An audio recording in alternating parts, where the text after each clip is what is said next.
शिरोमणि आचार्य गुरुवर श्री विद्यासागर जी महाराज की जय। नवाचार्य श्री समय सागर जी महाराज की जय। अरहम योग प्रणेता पूज्य मुनि श्री प्रणम्य सागर जी महाराज की जय। ओम अरहम नमः। आइए चलते हैं तृतीय ढाल की रिवीजन कक्षा की ओर। सभी लोग पिछले दिनों से नई छेड़ाला के माध्यम से कुछ तत्व ज्ञान की बातें सुनते आ रहे हैं। नई छेड़ाला में तृतीय ढाल का विवरण गुणस्थानों के विवरण के अनुसार चल रहा है और उसी प्रसंग में आपके लिए उपयोगी यह प्रसंग चल रहा है कि जब भी हम अपने अंतरंग में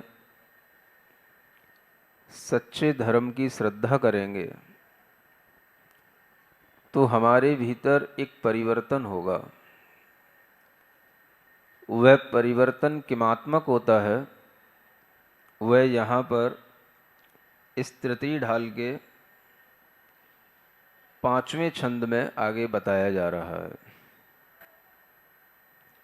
सप्त प्रकृति का उपशम जिनको उपशम सम्यक दृष्टि, सम्यक प्रकृति उदय होय तो वेदक सम्यक दृष्टि, जिनवर भक्ति बढ़ाने वाला केवली द्वय पद युक्त, केवली द्वय पद मूल, सप्त प्रकृति का क्षय कर पावे, छायक भव को कूल। यह सम्यक दर्शन का प्रकरण चल रहा है और चतुर्थ गुण स्थान का यह प्रकरण है। जब कोई जीव सम्यक्त्व की प्राप्ति करता है तो उसके अंतरंग में क्या क्या परिवर्तन आते हैं और वो किमात्मक होते हैं, वो यहाँ बताया जा रहा है। आप सभी लोग सुनते ही हैं कि जब हम धर्म करते हैं, जब हम श्रद्धा के साथ में देवशास्त्र गुरु की भक्ति करते हैं और जब हम आस्था के साथ में सम्यक ज्ञान का अर्जन करते हैं तो हमारे अंदर कुछ अच्छी अनुभूतियाँ होती हैं। वो अनुभूतियाँ क्यों होती हैं, वो यहाँ पर आपको समझना है।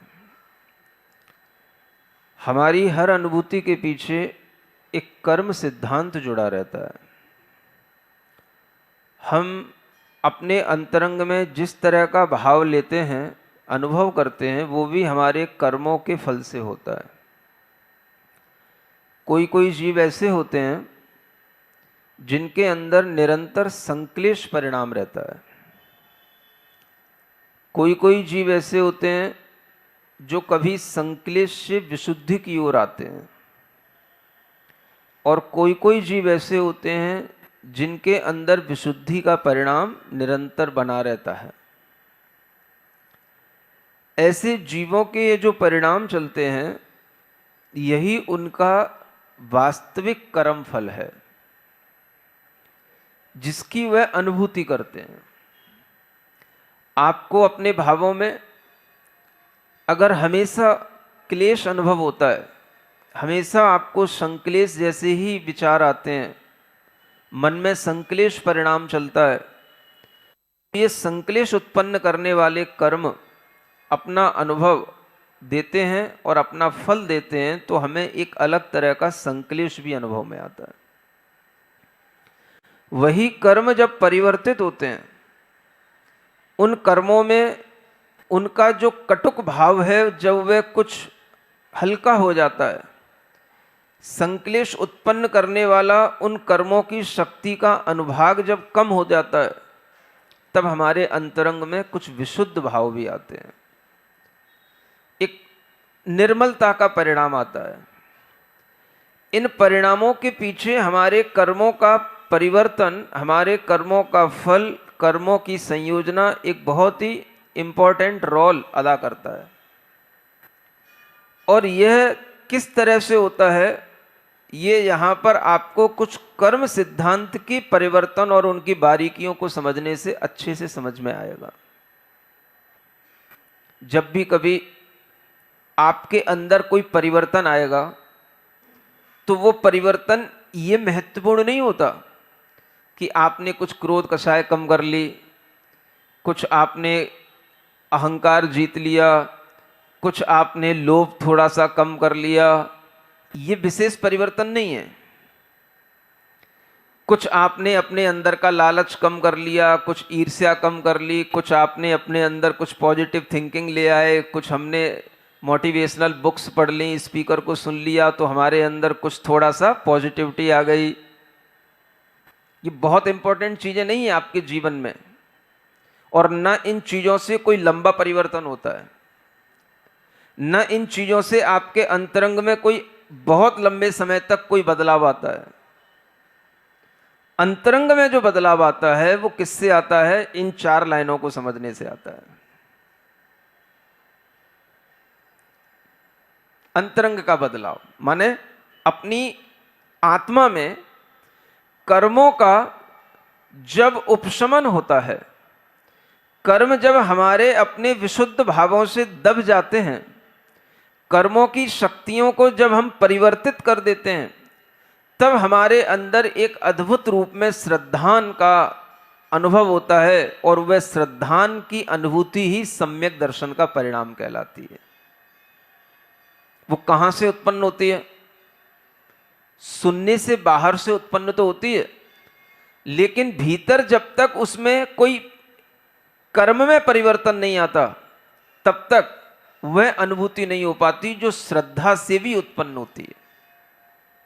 जब हम समीचीन श्रद्धा तत्व के प्रति करते हैं, तीर्थंकरों के द्वारा बताए हुए ज्ञान के प्रति करते हैं, तब हमारे अंदर ये अनुभूति उस श्रद्धा से आती है, और यह अनुभूति जिस श्रद्धा से उत्पन्न होती है वो श्रद्धा भी कहां से उत्पन्न होती है? वह कर्मों के उपशमन से होती है। कितने कर्म? तो आचार्य कहते हैं 7 कर्मों का उपशमन जब होगा, जब आपके अंदर 7 कर्मों का प्रभाव जब कम हो जाएगा, वो दब जाएंगे, तब आपके अंदर जो श्रद्धान उत्पन्न होगा वो सम्यक दर्शन कहलाएगा। 7 कर्म का, 7 प्रकृति का उपशम, जिनको उपशम सम्यक दृष्टि, वो जीव कहलाते हैं। वो 7 कर्म प्रकृतियां कौन सी? मिथ्यात्व कर्म प्रकृति, सम्यक मिथ्यात्व कर्म प्रकृति, सम्यक्त प्रकृति, अनंतानुबंधी क्रोध, अनंतानुबंधी मान, अनंतानुबंधी माया और अनंतानुबंधी लोभ। इन 7 प्रकृतियों के कर्मों के दब जाने से आत्मा में जो उज्ज्वलता आती है, जो निर्मलता आती है, उसको उपशम सम्यक दर्शन का परिणाम कहा जाता है। और यह भाव जिस जीव के अंदर उत्पन्न होता है उसको उपशम सम्यक दृष्टि जीव कहा जाता है। समझ रहे हो ना? उपशम सम्यक दर्शन तो भाव हो गया, परिणाम हो गया, और ये भाव जिस जीव के अंदर होगा उसे कहेंगे उपशम सम्यक दृष्टि जीव। आप देखें कि कर्म सिद्धांत भी कितना इंटरेस्टिंग है। अगर थोड़ा सा आप ध्यान देंगे तो आपको ये बड़ा सरल भी लगेगा, और जब सरलता से कोई चीज समझ में आ जाती है तो आपके अंदर एक विशुद्धि भी उत्पन्न होती है। इन 7 कर्मों को हमने जब दबा करके उपशम सम्यक दर्शन प्राप्त करके उस परिणाम की अनुभूति की, तो आचार्य कहते हैं ये परिणाम आपके लिए थोड़े समय तक अनुभव में रहेगा, और थोड़े ही समय के बाद में वह जो दबा हुआ कर्म है वह ऊपर उसमें से कुछ भी आ सकता है। अगर इन 7 कर्मों में से एक कर्म, जिसे हम सम्यक प्रकृति कर्म कहते हैं, वो अगर उदय में आ गया, वो अगर ऊपर आ गया, और बाकी के 6 दबे रहे, तो उस समय पर भी आपका श्रद्धान, आपकी परिणामों की निर्मलता बनी रहेगी, वो भी आपके सम्यक दर्शन को बनाए रखेगा। और उस स्थिति को कहेंगे क्षयोपशम सम्यक दर्शन। तीन तरह के सम्यक दर्शनों के परिणाम ये हमारे कर्मों के उपशम, क्षय और क्षयोपशम पर निर्भर करते हैं। इनको हम थोड़ा सा समझ लेंगे तो फिर हमारे लिए आगे बहुत कुछ समझने में सरलता बनी रहेगी। जब सातों ही कर्मों का उपशम है तो वो कहलाया उपशम सम्यक दर्शन। जब 7 कर्म में से एक उचक गया, एक उदय में आ गया, एक ऊपर आ गया, जैसे कोई मैल दबा देते ना, एक बुलबुला ऊपर आ गया, तो उसने उस पानी को जो निर्मल था पहले से, उसको निर्मल तो बनाए रखा, लेकिन बहुत ज्यादा उसमें मलिनता नहीं आई, लेकिन उस बुलबुले का उसमें कहीं ना कहीं इन्वॉल्वमेंट हो गया, उसके कारण से उसमें कुछ दाग सा आ गया। वह सम्यक प्रकृति का परिणाम है जो कर्म है, लेकिन वह हमारे अंतरंग के सम्यक दर्शन को बनाए रखता है और लंबे समय तक बनाए रख सकता है। इसको कहते हैं सम्यक प्रकृति का उदय हो और बाकी सबका उपशमन हो। तो उसके कारण से जो हमारी आत्मा में वेदन होता है, वह सम्यक दर्शन का वेदन होता है, उसका हम जो अनुभव करते हैं उसी को क्षयोपशम सम्यक दर्शन कहते हैं, या वेदक सम्यक दर्शन भी कहते हैं। और उस जीव को कहा जाएगा क्षयोपशम सम्यक दृष्टि जीव। सुन रहे हो? ये दोनों तरह के सम्यक दर्शन आज भी हो सकते हैं, होते हैं। इतनी परिणामों में विशुद्धि आ सकती है, कर्मों का उपशमन हो सकता है, सम्यक प्रकृति का उदय हो सकता है, और लंबे समय तक आपके जीवन में सम्यक दर्शन का भाव बना रह सकता है। ये ऐसा नहीं समझना है सब स्वप्न की तरह है, ये आज भी घटित होते हैं। हमारे परिणामों की निर्मलता अगर इस ढंग से बढ़ती है, श्रद्धा की हमें अनुभूतियां इस तरह से होती हैं, और हमारा श्रद्धा गुण अगर निर्मल होता चला जाता है, तो ये सम्यक दर्शन हमारी आत्मा में पहुंच करके यही हमारी आत्मा को धर्म सहित बनाता है, जिसे कहते हैं धर्मात्मा। आत्मा में धर्म उत्पन्न होगा तो वह आत्मा धर्मात्मा कहलाता है। धर्मात्मा माने कम से कम वह सम्यक दर्शन से सहित आत्मा होगा तो धर्मात्मा है। सुन रहे हो ना? सम्यक ज्ञान हो गया तो और भी अधिक धर्मात्मा हो गया, सम्यक चारित्र हो गया तो और भी अधिक धर्मात्मा हो गया। तो धर्मात्मा का मतलब ये नहीं होता कि वह पहले 2 पूजा करता था अब 4 करने लग गया, 4 करता था तो अब 6 करने लग गया, पहले एक भक्तामर का पाठ पढ़ता था अब तत्वार सूत्र का भी पाठ करने लग गया, अब तत्वार सूत्र के पाठ के बाद में वो सहस्रनाम का भी पाठ पढ़ने लग गया, फिर वर्धमान स्तोत्र भी पढ़ने लग गया। तो आप समझते हो अब और पढ़ता जा रहा है और बढ़ता जा रहा है, वो और धर्मात्मा होता जा रहा है। पहले 1 प्रतिमा ली थी, फिर 2 प्रतिमा ले ली, फिर 4 प्रतिमा ले ली, फिर 5 ले ली। ये धर्मात्मा बढ़ने का, होने का ये बाहरी लक्षण है। अंतरंग का जो लक्षण है वो क्या है धर्मात्मा होने का, वो ये आपको यहां बताया जा रहा है। सम्यक दर्शन होना, उपशम सम्यक दर्शन के परिणाम होना, क्षयोपशम सम्यक दर्शन बनाए रखना, फिर क्षयोपशम सम्यक दर्शन के साथ साथ चारित्र गुण की और निर्मलता को बढ़ाते हुए उस चारित्र की तरफ जाना। ये अंतरंग में जो परिणाम उत्पन्न होते हैं कर्मों के क्षयोपशम से, ये अंतरंग का धर्म कहलाता है, ये अंतरंग के चिन्ह कहलाते हैं। सुन रहे हो ना? तो आपको शास्त्रों में धर्मात्मा के बाह्य लक्षण भी दिखाई देते हैं, उनको भी बताया जाता है, और जो धर्मात्मा का अंतरंग लक्षण है वो भी जानना चाहिए। वो कब जानोगे? वो इस तरह से छेड़ाला पढ़ोगे तो जानोगे। सुन रहे हो? तो ये धर्मात्मा होने का अंतरंग लक्षण, उसके अंतरंग में इन 7 कर्मों का उपशमन होने पर या सम्यक प्रकृति का उदय होने पर जो सम्यक दर्शन आ रहा है वो 2 तरह का हो गया, औपशमिक और क्षयोपशमिक सम्यक दर्शन। सरल है ना? अब तीसरा क्या, अगर इन्हीं सातों कर्मों का आत्मा में से क्षय हो जाए, माने हमेशा के लिए आत्मा से ये कर्म हट जाएं, अलग हो जाएं, विनष्ट हो जाएं, नाश हो जाए, तो आत्मा में हमेशा के लिए एक निर्मलता आ जाए, हमेशा के लिए कर्म का बीज ही समाप्त हो जाए। ये सातों ही कर्म अगर आत्मा में नष्ट हो गए तो उसी सम्यक दर्शन को फिर कहा जाएगा छायिक सम्यक दर्शन। क्या बोलते हैं?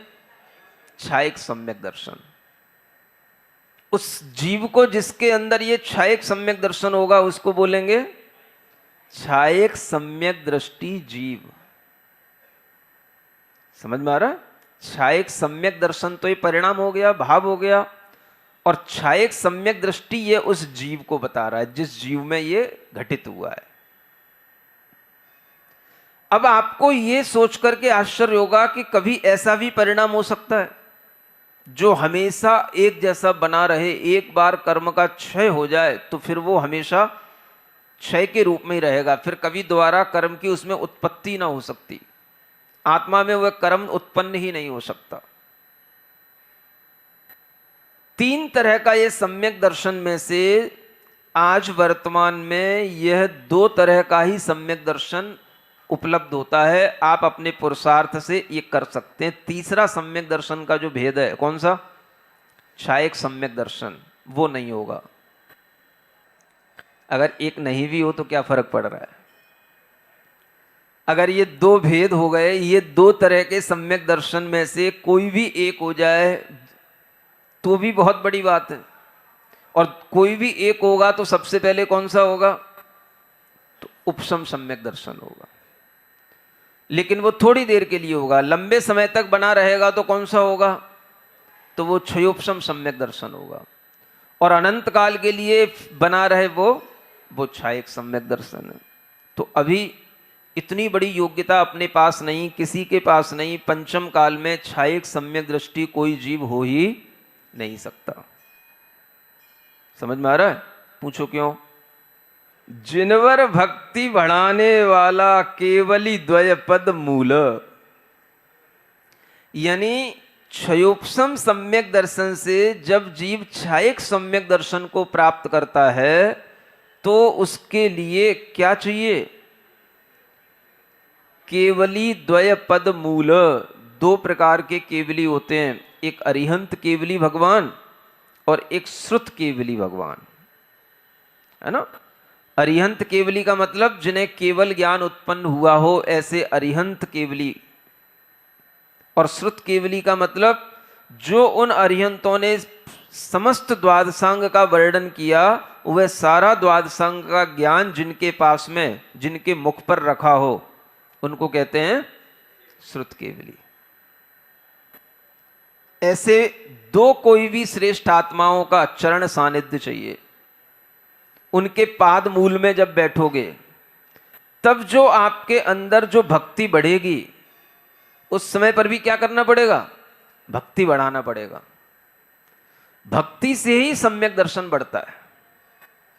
क्षयोपशम सम्यक दृष्टि जीव भी अपने सम्यक दर्शन को छायिक बनाता है। पाद मूल तो केवली या श्रुत केवली का होगा, लेकिन परिणाम तो उसका अपना होगा ना। अगर वो उस समय पर जिनेंद्र भगवान के प्रति अपनी और भक्ति बढ़ाता है तो उनके चरण सानिध्य में उसके अंदर इतनी विशुद्धि उत्पन्न हो जाती है कि इन सातों ही कर्मों का उसकी आत्मा में हमेशा के लिए विनाश हो जाता है। बीज का ही नाश हो जाएगा तो फिर कभी वृक्ष की उत्पत्ति होगी ही नहीं। इसी तरह से ये कर्म बीज सात प्रकार के, सातों ही प्रकार के, मिथ्यात्व, सम्यक मिथ्यात्व, सम्यक प्रकृति, तीन ये अनंतानुबंधी, क्रोध, मान, माया, लोभ, चार ये सात बीज जब नष्ट हो गए पूर्णतया, तब उससे जो निर्मलता आई, उससे जो श्रद्धा गुण की परिणति निर्मल हुई, उसका नाम है छायिक सम्यक दर्शन। अब आप सोचो, जब कोई जीव के लिए छायिक सम्यक दर्शन की प्राप्ति के लिए जिनेंद्र भगवान की भक्ति बढ़ाना है, तो उपसम सम्यक दर्शन के लिए क्या करना पड़ेगा, क्षयोपसम सम्यक दर्शन के लिए क्या करना पड़ेगा, बोलो। तो भी आपको कुछ नहीं आता हो, जिनेंद्र भगवान की भक्ति ही आपको करनी पड़ेगी। जिनवर की भक्ति से ही आपको उपसम सम्यक दर्शन होगा, जिनवर की भक्ति से ही आपको क्षयोपसम होगा। अगर ये दो तरह के सम्यक दर्शन आज वर्तमान में हो सकते हैं तो इनका कोई बाहरी अगर कोई कारण है तो वो मुख्य कारण क्या है, जिनेंद्र भगवान के प्रति शुद्ध, अच्छी, निश्चल, निष्काम भक्ति। सुन रहे हो ना? कुछ चाहते हो भीतर से, कुछ ट्रांसफॉर्मेशन होना चाहिए, है ना? कुछ भीतर से इस पर्याय में हमें महसूस होना चाहिए, फीलिंग आनी चाहिए कि हाँ, हमारे अंदर इस तरह के सम्यक दर्शन के परिणाम हैं, हमारे अंदर भगवान की भक्ति से जो परिणाम उत्पन्न होगा। तो बाद में जब वो परिणाम उत्पन्न हो जाएगा तो फिर क्या भक्ति करना छोड़ दोगे? अब तो भगवान हो गया मेरा काम, हो गया मेरे पास सम्यक दर्शन, अब क्या करना आपकी भक्ति करके? आचार्य कहते हैं जिसके अंदर सम्यक दर्शन उत्पन्न हो जाएगा वह तो जिनेंद्र भगवान के चरणों से ध्यान कभी हटा ही नहीं सकता। उसकी दृष्टि हमेशा जिनेंद्र भगवान के चरणों में लगी रहेगी, इतनी उसके अंदर भक्ति उत्पन्न हो जाती है। जो सम्यक दृष्टि जीव होता है उसके लिए ये लक्षण बताए गए। कैसे जाने हमारे अंदर सम्यक दर्शन है कि नहीं? अगर आपके अंदर जिनेंद्र भगवान के प्रति भक्ति करने का भाव उत्पन्न होता है, सिर्फ एक लक्षण बता रहा हूं, भगवान की भक्ति करने में आपको अच्छा लगता है, भगवान के गुणों से अपने को जोड़ने में आपको अच्छा लगता है, तो यही लक्षण आपके अंदर का सम्यक दर्शन का भाव है। तो जिन भक्ति के परिणामों से सम्यक दर्शन उत्पन्न होता है, तो क्या सम्यक दर्शन उत्पन्न होने के बाद वो भक्ति छोड़ देगा? तो भी वो भक्ति करेगा ही, और वह इतनी अच्छी भक्ति करेगा कि अगर उसे मान लो पंचम काल में उपसम सम्यक दर्शन हो गया, पंचम काल में क्षयोपसम सम्यक दर्शन हो गया, तो अब उसके पास एक साधन क्या है? भगवान की भक्ति। ये प्रमुख साधन है, बाकी और भी हैं, स्वाध्याय है, चारित्र ग्रहण करना है, व्रत नियम, ये सब बात की बात है। सबसे पहले क्या? जिनवर भक्ति। ये जिनवर भक्ति अगर वो बढ़ाता रहेगा तो उसका सम्यक दर्शन जो क्षयोपसम सम्यक दर्शन है वो बना रहेगा, जीवन पर्यंत तक बना रहेगा।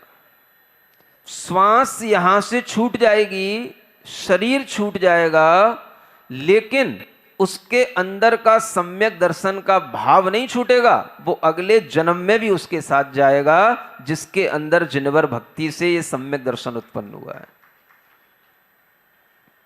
समझ में आ रहा है ना? ये जिनेंद्र भगवान की भक्ति का भाव इतना बड़ा भाव होता है। आपको स्वाध्याय में भी मन तभी लगेगा जब आपके अंदर जिनेंद्र भगवान के वचनों के प्रति भक्ति होगी। आखिर स्वाध्याय क्या है? जिनेंद्र भगवान के वचनों की भक्ति। और सामान्य भक्ति जब हम कहते हैं तो उसमें वचनों की भक्ति भी हो जाती है। जब आप कोई भी भगवान की भक्ति करते हैं तो उसमें अष्ट प्रातिहार्यों का वर्णन होता है, भगवान के पूरे पंच कल्याणकों का वर्णन होता है, और इन अष्ट प्रातिहार्यों में आपको दिव्य ध्वनि आदि का वर्णन भी सुनने को मिलेगा। तो ये भगवान के वचनों की भी भक्ति हो गई, भगवान की भी भक्ति हो गई, उनके शरीर के गुणों की भी भक्ति होती है, और उनके आत्मिक गुणों की भी भक्ति हो जाती है। समझ आ रहा है ना? भक्ति में कंप्लीट पैकेज आपको मिलता है। जैसे आप वर्धमान स्तोत्र पढ़ेंगे तो आपको उसमें कंप्लीट भगवान का, वर्धमान स्तोत्र में पूरा कंप्लीट आपको नॉलेज मिलेगा। पंच कल्याणक की क्या रूपरेखा होती है, क्या उसमें अतिशय होते हैं, अष्ट प्रातिहार्य क्या होते हैं, क्यों उत्पन्न हुए, भगवान के विहार के समय पर कैसे कैसे अतिशय होते हैं, ये सब चीजें सीखने से आपके अंदर भक्ति का भाव आता चला जाता है। और भगवान की शुद्ध चेतना का वर्णन भी बीच बीच में आता रहता है। तो इस तरह से जब आप भगवान से अपने आप को जोड़ते हैं तो यह सही भक्ति आपके अंदर सम्यक दर्शन का परिणाम उत्पन्न करती है। एक बार भगवान महावीर स्वामी के प्रति, उनके गुणों के प्रति, उनके जीवन चरित्र के प्रति बच्चे के अंदर भक्ति का भाव जुड़ेगा तो यही उसके लिए कारण बनेगा उसकी इस पर्याय को सार्थक करने का, जिसे कहते हैं उसे सम्यक दर्शन की प्राप्ति कराने का। आ रहा है समझ में? तो ऐसे परिणाम जब उत्पन्न होते हैं तो फिर भक्ति से वो बढ़ते चले जाते हैं। आप सोचो, क्षयोपम सम्यक दृष्टि जीव भी जब क्षयिक सम्यक दर्शन को प्राप्त करता है तो आचार्यों ने कहा भगवान के चरणों में बैठ करके भक्ति का भाव बढ़ाता है तो उसका क्षयोपम सम्यक दर्शन क्षयिक में कन्वर्ट हो जाता है। मतलब जो कर्म उसके दबे थे और जो एक सम्यक प्रकृति का भी उदय था, वो सारे के सारे कर्मों का समापन होकर के आत्मा का वह निर्मल परिणाम हमेशा के लिए सम्यक दर्शन के रूप में, सच्ची श्रद्धा के रूप में हमेशा बना रहता है। वह जन्म जन्मांतर में कहीं पर भी जन्म ले, उसका फिर ये परिणाम कभी भी उससे अलग नहीं होगा। शरीर अलग होगा, विचार अलग होंगे, स्मृतियां छूट जाएंगी, लेकिन सम्यक दर्शन का परिणाम आत्मा में से कभी भी नहीं छूटेगा। ये किसकी देन है? तो ये जिनेंद्र भगवान के भक्ति की देन है। सुन रहे हो? इसलिए आचार्य समंतभद्र महाराज कहते हैं जिन पति पद पद्म प्रेक्षिणी दृष्टि लक्ष्मी। दृष्टि लक्ष्मी का मतलब सम्यक दर्शन रूपी जो लक्ष्मी, वो अगर आपके अंतरंग में उत्पन्न हो गई तो फिर आप कभी दरिद्री रह ही नहीं सकते। आप वैभव संपन्न होते ही चले जाएंगे, बढ़ते ही चले जाएंगे। आज जितनी आपको वैभव संपन्नता मिलेगी उससे भी कई गुनी आपको और अगले जन्मों में मिलेगी। बस आप इस भक्ति के परिणाम को बनाए रखना बस। और यही वैभव आपको भीतर से शांति देगा, सुख देगा और अगले जीवन के लिए भी साथ में रहेगा। इसलिए ये जो दृष्टि रूपी लक्ष्मी जिनको प्राप्त हो जाती है, तो आचार्य क्या कहते हैं? जिन पति पद पद्म प्रेक्षिणी। ये लक्ष्मी किसको देखती है? जिन पति के यानी जिनेंद्र भगवान के चरण कमलों को देखती है। ये दृष्टि लक्ष्मी जब भीतर अंतरंग में उत्पन्न हो जाती है तो ये भगवान जिनेंद्र देव के चरण कमलों को ही देखती रहती है। महाराज, हमने तो जीवन पर्यंत बहुत स्वाध्याय किया है, हमारे अंदर तो सम्यक दर्शन का परिणाम आ ही गया है, हमने तो खूब बड़े बड़े ग्रंथों का अध्ययन कर लिया है, ऐसा कोई ग्रंथ भी नहीं बचा जो हमने ना पढ़ा हो। अब तो आप कह दो कि हम सम्यक दृष्टि हैं। आपकी दृष्टि है किधर, पहले ये तो बता दो हमें। क्या देखने में है आपकी दृष्टि? हम आपको सम्यक दृष्टि घोषित कर देंगे। आपकी दृष्टि किसको देख रही है? अपने घर के वैभव को देख रही है, या आपको आपकी दृष्टि केवल बस कोई हमारे ज्ञान की प्रशंसा कर दे इसको देख रही है, या आपकी दृष्टि केवल ग्रंथों को देख रही है, या आपकी दृष्टि जिनेंद्र भगवान के चरण कमलों को देख रही है? ये भगवान जिनेंद्र देव की भक्ति का परिणाम अपने आप में बहुत बड़ा परिणाम है। पहले भी और बाद में भी। सुन रहे हो? इंश्योरेंस लेने से पहले भी और बाद में भी। ऐसे ही सम्यक दर्शन प्राप्ति करने से पहले भी भक्ति करो और बाद में भी। यही भक्ति का परिणाम आपके साथ जाएगा, जन्म के साथ और जन्म के बाद। ये आपके साथ जाएगा, ये भक्ति का परिणाम, और कुछ साथ नहीं जाने का। इसलिए जिनेंद्र भगवान की भक्ति में जिसका मन लगता है वही जीव अपने अंतरंग में कुछ परिवर्तन लाता है, लेकिन वह भक्ति दिखावे वाली ना हो, खावे वाली हो। है? हाँ। हे जन बांधव मैंने तुमको हो सकता है खूब लखा नाम लिया हो और सुना हो, पूजा की हो दिखा दिखा, फिर भी भक्ति भाव से मैंने कभी नहीं चित्त में धारा, यही वजह है दुखी रहा हूं भाव शून्य सब बेकारा। ये भगवान की भक्ति करते करते जब भाव आ जाते हैं, हाँ, बड़ा अच्छा लगता है, सार्थक दिखता है दिन। भगवान की भक्ति कर लेते हैं तो सार्थक हो गया।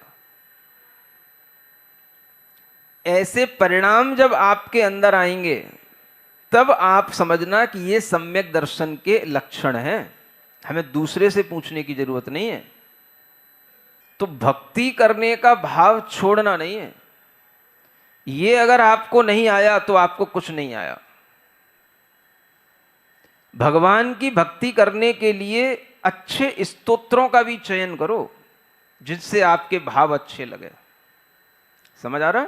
इसीलिए आचार्यों ने जो स्तोत्र बनाए हैं ये सब भगवान की भक्ति से ओतप्रोत हैं। चाहे वो भक्तामर स्तोत्र हो, चाहे कल्याण मंदिर स्तोत्र हो, चाहे स्वयंभू स्तोत्र हो, और चाहे ये वर्धमान स्तोत्र आदि हो। ये सब स्तोत्रों के माध्यम से ही हमारे अंदर कुछ भाव उत्पन्न होते हैं। नहीं तो हम तो भाव शून्य हैं और भगवान के आगे भी बैठ जाते हैं तो भी भाव शून्य ही बने रहते हैं। भाव उठते कहाँ हैं हमारे अगर इन स्तोत्रों का आलंबन न लिया जाए तो। सुनते हो? तो अपने भावों को भक्ति से भरने के लिए इस तरह से जब हम तैयार होते हैं तो ये लाइनें जो यहाँ पे लिखी हुई हैं इनका अर्थ सार्थक होता है। उपशम सम्यक दर्शन हो रहा है, क्षयोपशम सम्यक दर्शन हो रहा है। ये बनाए रखो और अगले जन्म में जब मनुष्य पर्याय आपको मिलेगी, एक जन्म बाद भी सही, तो नियम से यह पर्याय, उस पर्याय में आपको छायक सम्यक दर्शन की भी प्राप्ति होगी। इस विश्वास से जियो, इसी विश्वास से मरो। और किसी पे विश्वास करने से कुछ लाभ नहीं होगा।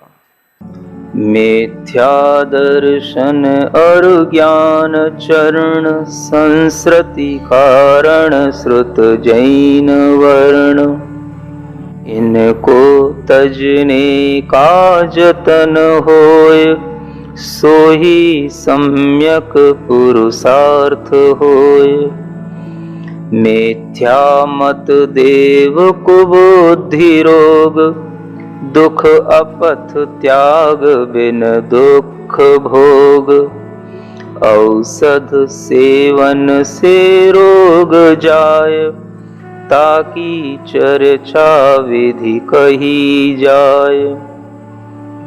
जो देव शास्त्र गुरु तीन तत्व, तिनके स्वरूप का ज्ञान सत्व।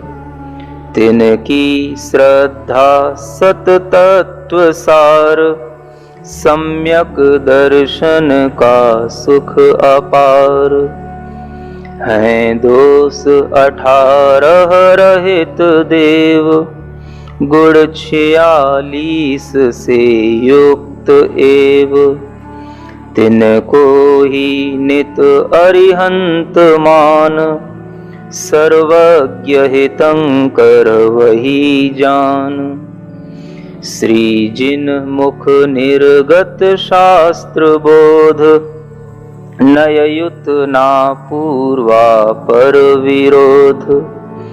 ताही से वस्तु स्वरूप सिद्ध, संसार बंध मुक्ति प्रसिद्ध। केवली श्रुत केवली श्रमण सूरी, मति अंजुलि से मुनिनाथ पूरी। कलिकाल विषय जिसका प्रवाह, लाए धनी ते दिखलाए राह। आरंभ परिग्रह रहित नित्य, सध्यान ज्ञान रत योग सत्य। ते सद्गुरु पंचम काल पाय, विषयन विरक्त नत दोय पाय। ते भावलिंगी मुनि हैं महंत, आत्म ज्ञानी चारित्रवंत।